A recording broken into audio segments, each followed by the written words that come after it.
Yes. Yeah, from my understanding of, this is like loud.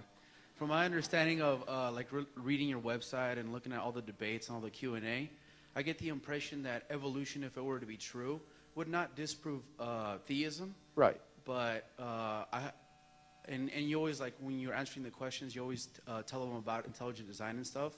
But my question is, if Darwinian evolution were shown to be true, would that disprove not theism, but Christianity? Mm-hmm. I think to preface my remarks, I want to reiterate what you said.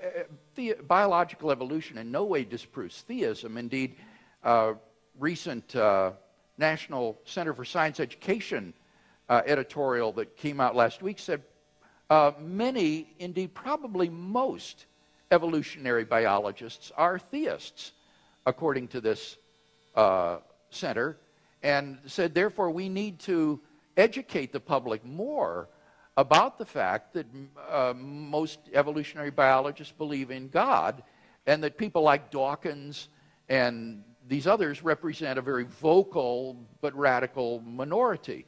Now, having said that, can one reconcile evolutionary biology with the Bible? So what this is a question about is about biblical inerrancy. It's a question about whether or not the Bible is accurate in what it says in Genesis chapter 1.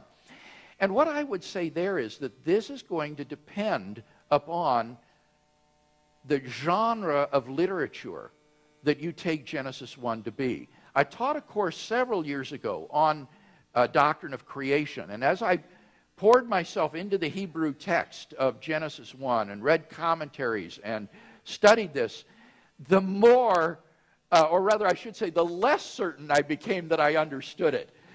This chapter is a lot more subtle than just a sort of bare report of events that happened. It is a very theologically rich and stylized narrative.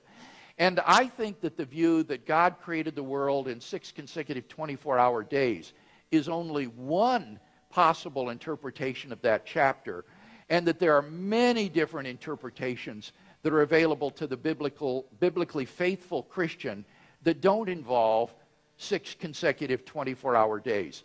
And in fact, this is something that's been known to the church fathers for centuries. St. Augustine, in the late AD 300s, gave an interpretation of Genesis in which he postulated that God created certain potencies in life forms that then over time came to actualization and didn't even require special acts of creation along the way.